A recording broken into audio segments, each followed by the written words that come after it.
happy Christmas, everybody. Hope that you're enjoying the festive season. There has been a glut of football to take in. I have taken in an unhealthy amount over the course of the week. Over the course of the weekend. My name's Alex Molchanoff. You know me. You know Steve Niko, who's across scplaybook.com.au with all the insights, the watch list week on week. He's sitting, what's that, 177th overall at the moment, Nico. It's been a very good start. Thank you again for jumping on the podcast as you did with Timmy a couple of weeks ago, mate. Yeah, no problem, Alex. Nice to be on the podcast with you. I've been watching along as a bit of a fan, so it's good to be here.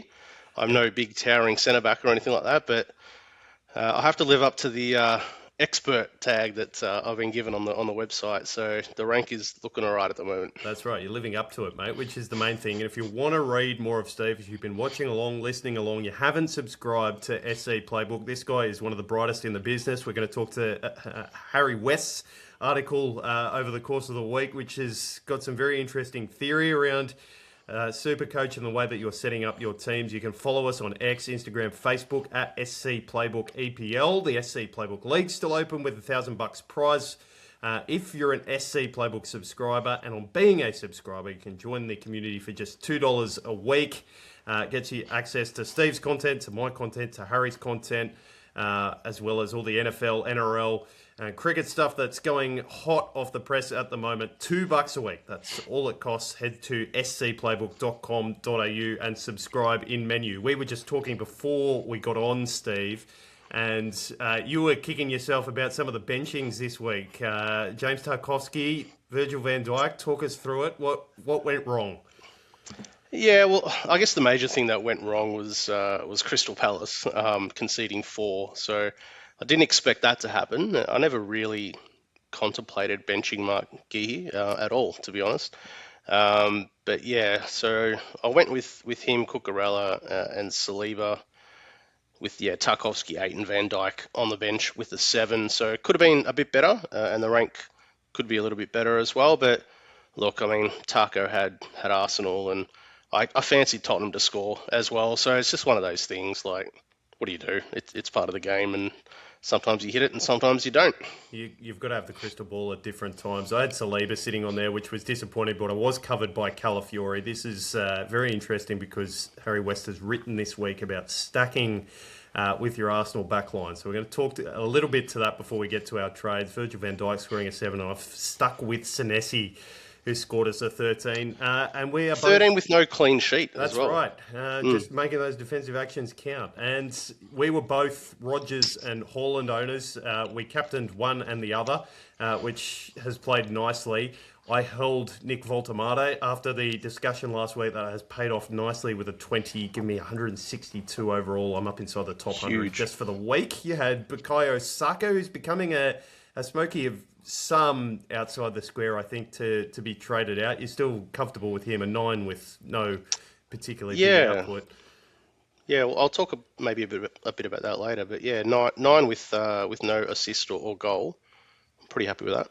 Yes, very much so. And then the midfield's a little bit of a worry. And I guess this takes us into our first big topic of discussion today, Nico, because there are 75% of owners inside the top 10 of Supercoach that are Bruno Fernandes owners. I am not one of them, as I have made repeatedly, pointedly over the course of the week. So while you never want to see a player go off injured, it was nice for my ranking this week. What's the plan with him now, Nico? Because 4 to 6 weeks with a hamstring injury. He's got a World Cup with Portugal coming up in the summer. He will not want to be pushing this whatsoever. How is it an automatic trade and a redistribution of funds? It sort of seems like that. I don't know if 4 to 6 weeks is actually anything official. No. I've just been ruled out of the Newcastle game to this point. Correct. That was the report. So yeah, I've been seeing quite a few different reports. Some saying, it might only just be a couple of games, and some saying, minimum kind of a month. So I'm actually going to hold him. Okay. I think.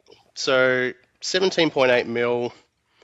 If you trade him out, you're going to be trading him back in at some point. There's 2 trades. You're going to be scrambling to get to that price point as well after you've redistributed those funds, as you said, Alex. So yeah, I mean, look, this is why we've, built stacked teams. This is why we can change formation. So, and I've also been a bit trigger happy. So that maybe has got something to do with it. But I'm a bit light on the trades. I'm down to 17, so that's kind of playing a little bit in the decision making for me as well. But he's. Do you know? Question for you, Alex. Do Yeah, you know how go many for it. games he's missed? Club games that he's missed through injury It would be in very, his. very little, mate. It was one of the talking points going into the weekend was how little he's missed. And he actually Yeah, made the point going into the weekend of how few games he has missed over the last few years. I'm getting this up very he's quickly. missed two. 2 games. It missed 2 games all He's of missed last in Premier his. League season. He no, his whole United career. Hold you to, okay, and they both came last season. I can tell you that now because Yeah, I've got the yeah, numbers in front of me. yeah. So he's missed a couple through illness and that kind of thing, but injury alone, Right. he's only missed two. So he's very durable.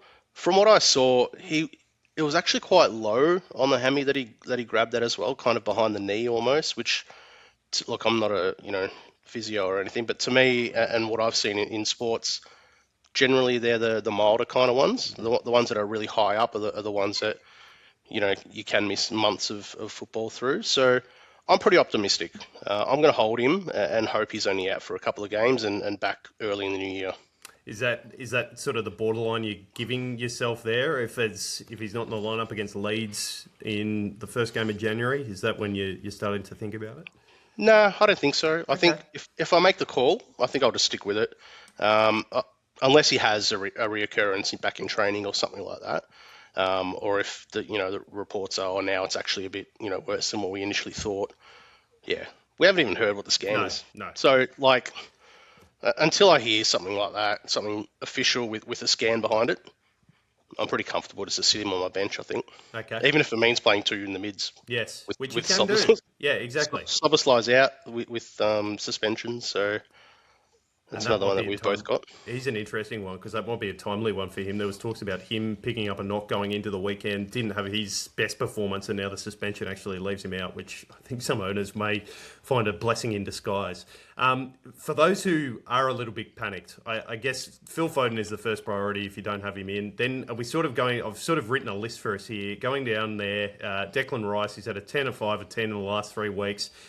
He's due output because they've not scored a goal from a corner or free kick off their own player in Yeah, the last 5 games in the Premier League. That is a record that's not going to hold with the games against Brighton, Villa and Bournemouth. Then you're going Cole Palmer. I've got them sort of in this order at the moment, Steve. I've got Harry Wilson in there just because they've got a game against West Ham. That could be an easy move in, move out if you're looking that sort of route. Cole Palmer has come back in, hit the crossbar, played well against Newcastle, and then down to Yankuba Minte and Martin Odegaard. Any of those particularly taking your fancy for those that are panicked and looking to move? yeah. I guess this is part of the reason for me wanting to hold as well, is I don't really know who to go to straight Yes. away. Like it's quite difficult. So I think Foden for sure. Like if you haven't got him in, I think that's an easy one just to go to. But outside of that, Rice has been really good. We talk about baseline stats and that kind of thing all the time. He's a right up there. He actually got an assist in FPL for the corner where they got the penalty, but not in our game, Yes. unfortunately. So another bugbear of mine. I've been in the chat room, Robberies. discussing that topic quite a bit. Yeah, I've had Dango for quite a while, and he was getting penalties won every week and getting no points for it. So look, I think Rice is probably another sort of set and forget kind of option as well. Obviously, we've touched on Arsenal. They're one of the best two, in the comp at the moment. So no issues going there. Palmer is an interesting one. I want to wait a couple of weeks still. He did get up to about 70 odd minutes, I think, Yes. against my boys. So still not the Palmer that we know yet. So I'm quite happy to wait a couple of weeks. And potentially I might, move maybe Rodri from my bench to someone who's actually playing to cover Bruno as well, and then maybe try and have that player get to Palmer. Yeah, it's a Yeah. very. I tell you, watching that game on the weekend, Niko, he was floating around. When he came back earlier in the year, there was a hesitancy just on terms of eye test.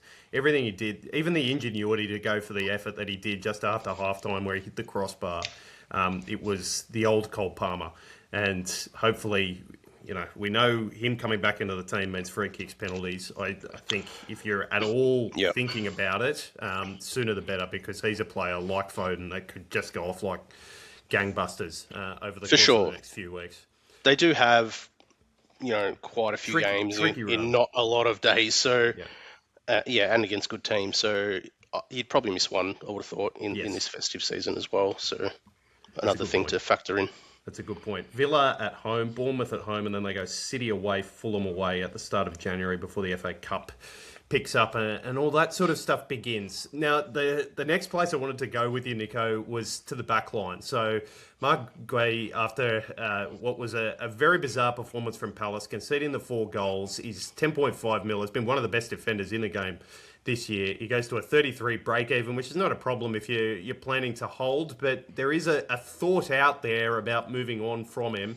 And already looking at the top 5% in their trades this week, he's sitting down as 6th most traded out player in the competition. So that's only 20 or 30 players roughly, but there is a sort of underlying thought there. You're an owner. How are you feeling about Crystal Palace and Mark Guehi? Yeah, I was feeling like a genius when I moved Manoz to him and got 18 points straight off the bat, but he's gone 0 and -2 in the next 2 outings. So I'm a bit frustrated. I don't know how you managed to hold on to Walter Mata looking at a -4 all week, but looking at a -2, I'm pretty tempted to hit the trade button, to be honest. And I think the one player who I don't have and who is at a really, really good price is Timber from Arsenal. So I'm pretty tempted to, I think, make that move, bank quite a bit of cash, and then have that available to me to upgrade Rodri, to maybe move Saliba to Gabriel when he's back fit and that kind of thing. So, and obviously look at Cole Palmer too in a couple of weeks when he's ready. So yeah, I'm pretty tempted to trade him. The manager obviously has come out and wanted reinforcements in the off season when they were, coming in to the new season, didn't get it from the owners, and it might just be starting to show. I think the depth, some players going to AFCON, I don't know, it just smells a little bit, I think, at Palace, just at the moment. I'm sure they'll turn it around. They've got quite a few home games to do so as well, sort of in the next month. But yeah, I'm getting itchy on that trade button. No, I couldn't agree more. It lends us into Westie's article this week that I mentioned off the top, Niko, about stacking defences in this game. We're not limited in the same way that FPL are by only being allowed to have 3 players from any team. We're unlimited. You could make your whole team Arsenal if you could afford it, in theory. Are you... Probably not a bad idea. Yeah, exactly. Well, I was going to say, you're thinking about Tamba. This will move you to 3 of the Arsenal backline, which I've got as well. You're a Raya owner. You're a Saliba owner. And you've talked about thinking about Gabriel as well. So you're obviously a fan of thinking this way. And I said last week that Matty Yerman was thinking about the City players, and I just sitting here as we do at the moment, there are going to be more clean sheets for Arsenal as a whole than there are for City as a whole, even if they catch them over the course of the year. It's just the way the two teams are set up. It's the philosophy of the two managers. So I am very high on Arsenal defensive assets, and I can't think that you're in any disagreement with that. No, I mean, the stats are there. You just have to look at the, the XG conceded and all that kind of stuff. They're the top defense in the league. They'll continue to be, especially once, Gabriel gets back into the 11 as well. So, yeah, fixtures are always going to be pretty good for Arsenal as well. So, yeah, look, I think my future sort of planning is to have Raya, Timber and Gabriel. Don't know if I hold on to Saliba or not. It kind of depends how well Tarkowski goes and Cucurella goes. But, I guess the defence, you might as well have the best defence in the league because, as we saw with Mark Guehi, you don't want to be conceding 3-4 goals because that's when you get into the negatives and stuff like that. If you concede 1 goal, which Arsenal are probably likely to do, you actually still get pretty decent sort of baseline stats because you're not getting those negative points for conceding 2 or more. I just want to ask you a broader question as well, Niko. We're interested in your insights given where you're ranked at the moment. You've talked about being pretty trigger happy. I think you've got 17 trades left. Yeah. How are you planning to use them now? Is it? I've made the point that I sort of want to be set in my back line and my midfield and just be trading in and out attackers as they sort of hit and drop out of form over the course of the second half of the season. Is that what you're thinking, or is it a little bit more nuanced than that? No, look, I guess so. Yeah, I guess what I've tried to do, especially over this Christmas period and New Year period, is just to have blokes that are pretty much nailed. I don't want to have guys that, um, are going to hit like a little form patch and then, be hopeless for a month or whatever. I kind of want the guys that are reliable, maybe like, they're skippers or something of the team that are always going to be around, always going to be in the 11. You're not worried about the risk of rotation and that kind of thing. That's kind of the way I've been sort of playing it. But I also quite like a little gamble as well here and there, Mulchy. So, yeah, I like to throw one in every now and then just to try and get ahead of the pack. But yeah, and there might be one coming up. But Well, yeah, I was going to say, we'll get your thoughts on that a little bit later on. I'm getting the sense at the moment. Thank you for talking us through that. And actually, I'll tell you what, that lends us into, I've been doing a bit of an Arsenal lineup watch over the last few weeks because I've been seeing a lot of rotation there. We had Calafiori back in for owners this weekend after the suspension. Timber started at right back. Saliba was there. Hankape will drop out as soon as Gabriel is in. Erdegaard taking the starting spot of Moreno and of Eberechi Eze, which is a big warning sign if you're still holding either of those players. I think it's time to move there. Declan Rice is starting every week as he has been all season. The same can be said for Saka and Trossard coming in for Martinelli. I think those two will continue to rotate over the course of the year. Just a quick thought on Victor Gyökeres. Got the goal from the penalty spot. I think he's looked improved without looking outstanding. There are better options up front, but he's not completely out the window for me at the moment. And Arsenal's run of games, as you just said, is not too bad over Christmas and New Year. Yeah, he took it well, didn't he? The penalty. A lot of confidence with that one. Just knocked it in the back of the net with power and precision. And obviously, his words after it were kind of like, "Oh yeah, I'm a striker. Like, I'm 12 yards out. I'm gonna kick the goal." There's like, no shortage of confidence. Even when it came over, some of the comments like he's not going to be put back in his box just because it hasn't been quite as quick a start as he was expecting.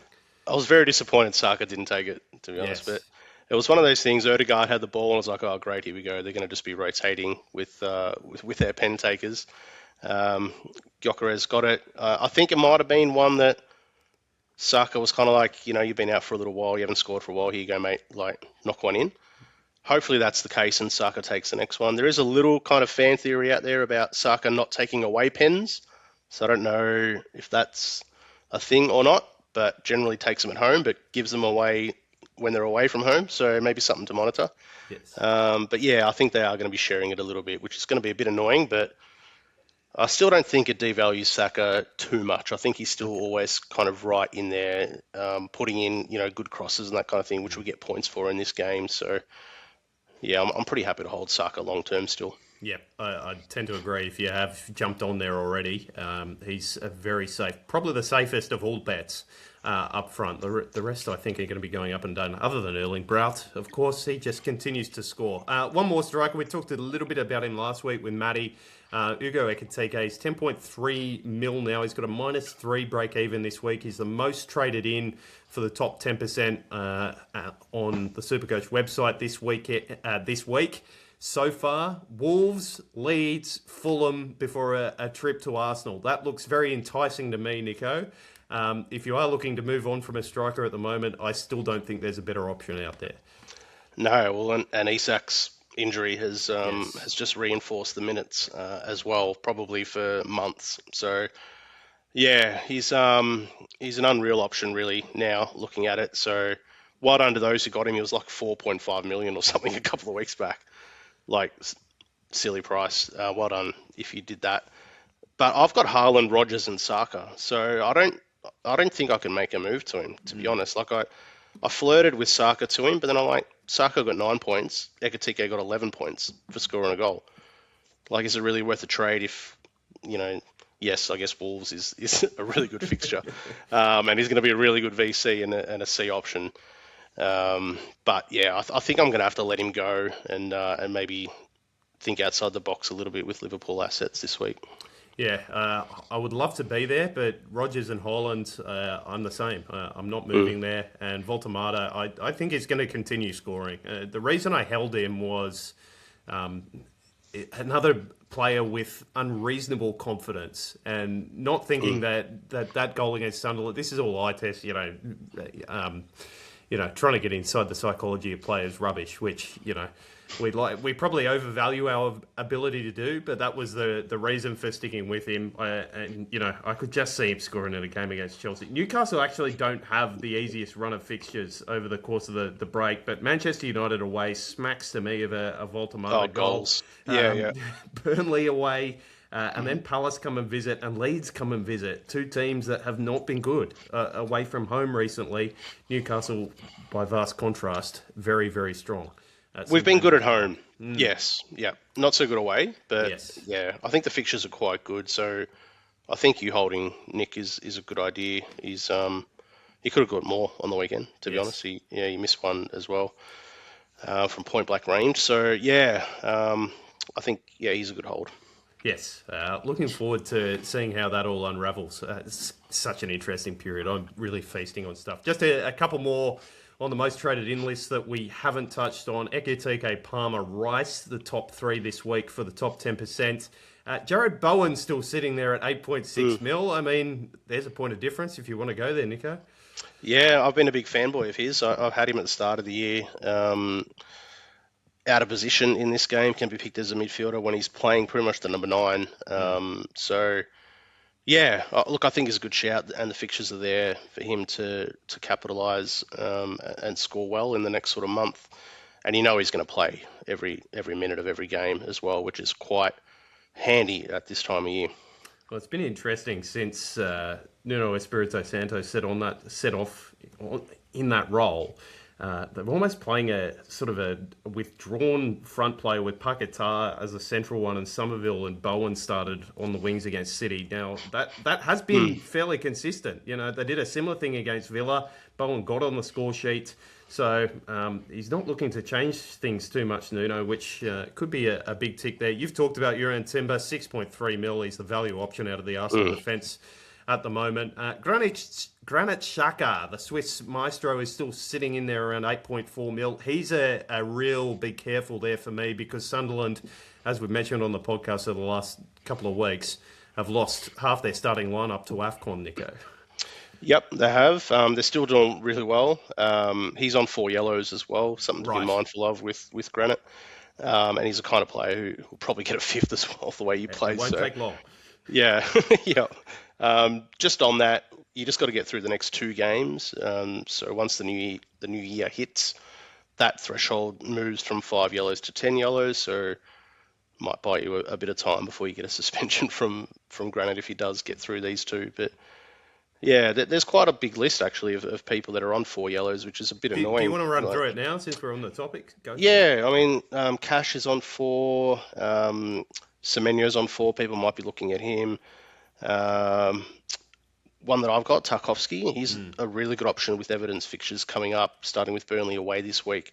He's on 4 yellows, so that might be a deterrent for a lot of people. Donnarumma, so if you do have the Man City keeper, make sure you've got a bit of a backup or a plan. He's on 4 somehow. 4 yellows at this point of this is just ridiculous. Anyway, it is. A lot of time wasting ones maybe involved in that. Dorgu, another decent option. Bruno Guimaraes from my boys at the Toon, he's on 4 as well.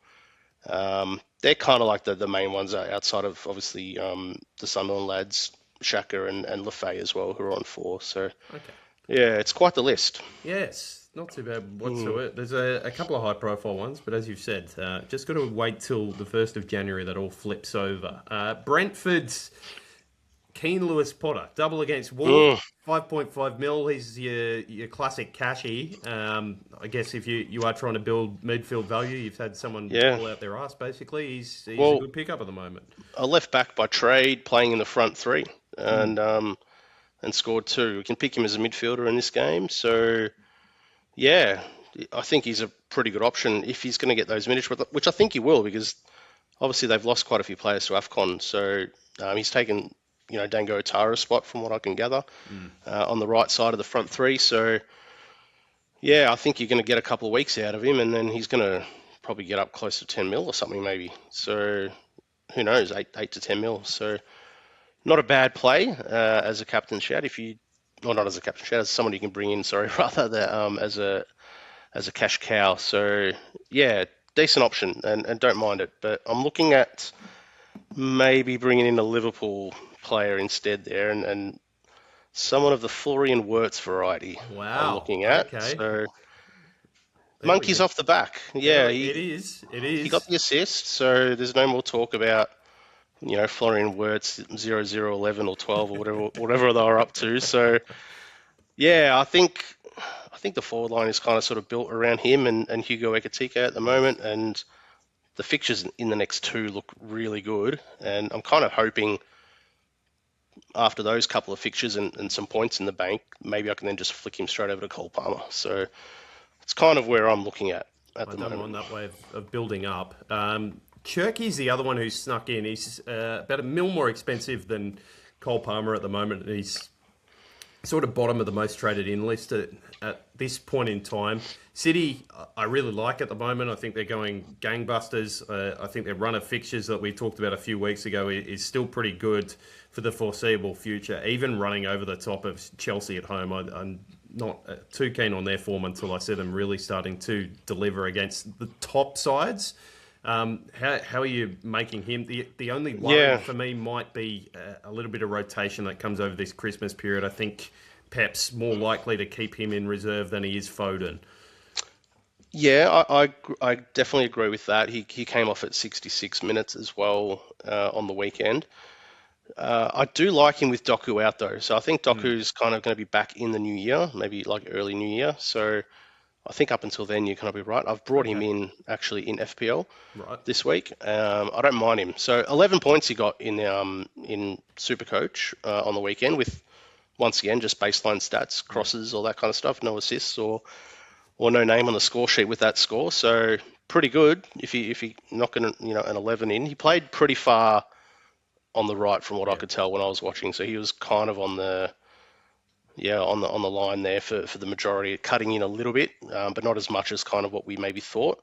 But delivering those crosses in and that kind of thing gets you points in this game. So and having sat through Nottingham Forest's dismal display this morning against Fulham, I think Manchester City are going to be pegged in their attacking half for very long periods of this game. Quickly, we'll go through the most traded out before we get to our trade plans for the week. Is there anyone you're looking to ward off here? Igor Thiago is sort of the biggest name at 8 mil. The rest are pretty straightforward. Fernandes, you've given us your thoughts. You're holding fire there. But Thiago and Brentford, keen on Lewis Potter, pardon the pun. Yeah. Less so on Igor?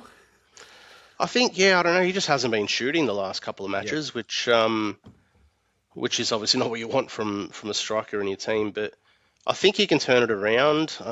He's very reliant on penalties, and with Dango Ouattara gone to AFCON, they're not going to get as many as they were.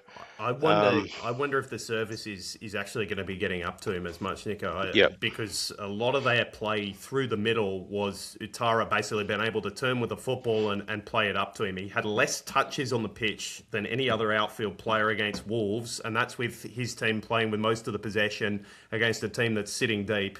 You'd expect to be doing a bit. So I'd be encouraging people. There are plenty of good upfront options at the moment. You can find one away from Thiago. I was one of the ones who got rid of him earlier than I should have.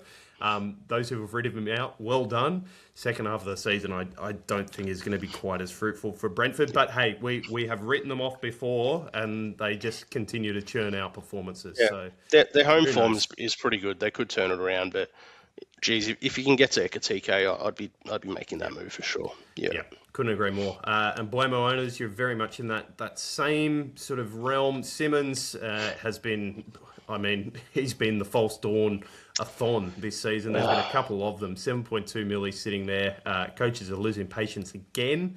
Bit harsh, that red card, I thought. Yeah. It was a bit harsh. But yeah, he's going to be out for 3 weeks. So. There we go. That's it. So I didn't think it was harsh at all. No? On the top of him, studs up. See you later, son. The 3 games is interesting, but that's something the Premier League have set up for those sort of challenges. So off he Yeah. goes. I can I just understand thought that. he was more just sort of planting his foot rather than trying to go through him in a tackle or anything like that. But yeah, I don't know. Doesn't Slow-mo matter. and stuff makes it worse. Like, Ultimately, yeah, we're sitting here talking about this. It is a shame because he had looked good for Spurs, but he's gone now. Dan Burns still going through that injury. We've talked about Guehi and Saka, Munoz as well. As just a last mention on him, I think with Odegaard back, we are seeing now that he is the preference. Yep. So yeah, Agreed. watching on there. And Jean-Philippe Mateta has dropped all the way to 6.58 mil as a Voltamata owner. Can I recommend him? Straight across. See you later, Jean-Philippe. Right, let's go to the trade plans this week, Stevie. I'm being pretty cautious. I'm happy off my 162. Had me in the top 100 this week, so I'm very happy to just sit there with my hands up and enjoy the Christmas football. That was me last week. Yeah, I didn't make any trades. I was pretty happy with where things were, and yeah. So I think look, good call. There's got to be weeks where you just preserve what you've got and keep that trade tally sort of somewhere looking half healthy. So having said, Guehi to Timber for me, and I've held Rodri all season, but with Szoboszlai and Fernandes now being out, I think I'm just going to have to move him on. I'm kind of thinking when he does get back in, it's probably going to be on managed minutes anyway. Yes. And like, I'm probably not going to see anything until sort of the last sort of couple of months of the season from him, from 80 plus 90 minutes kind of scenario and point scenario. So I think I might move him on to Florian Wirtz, and that'll be my sort of two moves, holding my my two boosts as well. So. Anyway, we'll see what we do. That's kind of what I'm looking at. But actually, Wirtz might be a forward in this game, isn't he? So I was checking this as you were saying it. He's all right, classified as forward. So forget about him. I might have to go to Lewis Potter then. I'll bring Lewis Potter in and ride the money train. That'll be my move. So yeah. Always getting FPL and EPL mixed up. So. There are that many different ones mentioned like that, which always makes it fun to keep up for the double players. Captaincy plays this week, pretty straightforward for me. Tyra is going to give me a nice little loop there with Everton. So Haaland will get first crack, and anything under sort of 10, 11 points, I'll probably ride through to Declan Rice as my captain for Arsenal this week, as they take on, and I had it up before because I was doing the research, Brighton. That is all pending. That is all pending him not playing against Crystal Palace in the EFL Cup. We'll be a little bit more watchful there. A reminder for Arsenal owners to keep an eye on those team sheets when they come through on Wednesday at 7 a.m. Steve, what are you looking at, Nico? Yeah, VC for Haaland for me as well. I'm a Tyra owner too, so unfortunately you can't use Bruno as a loop. Being the first game of the round, which is annoying. I guess you could use Szoboszlai as well if you're an owner. But yeah, I think VC for Haaland should do well, you would think. And if not, probably looking at Rice as well, or maybe someone like a Van Dijk as a bit of a left field kind of option. But yeah, I think I'll be playing around. You should have a clean sheet. Should have a clean sheet. Arsenal should have had one a couple of weeks ago as well right. against Wolves. So. Yeah, who knows? But famous last words. He's due a goal. Yes, definitely due a goal, Van Dijk. Very much so. Set your alerts, set your alarms. Make sure you cross it all over Christmas. Steve will have an article up at some stage this week, I believe. Westy's got his up there. Mine will be coming through probably on Boxing Day, ahead of the Saturday slate of football, which kicks off at 7 a.m. So lock out 6 a.m. Saturday morning. Make sure all your teams and your lists, all that sort of stuff is in there after Christmas. But enjoy the ham. Hopefully the points follow. Steve, thank you very much for joining us again today, mate. It's been a pleasure having you on. Thank you, Mosh. I appreciate it. Go well this week. Exactly. And to you out there, let's hope Haaland delivers a Christmas present for us all. But for now, goodbye, and we'll be back for the start of the second half of the season in the new year. Goodbye, everybody.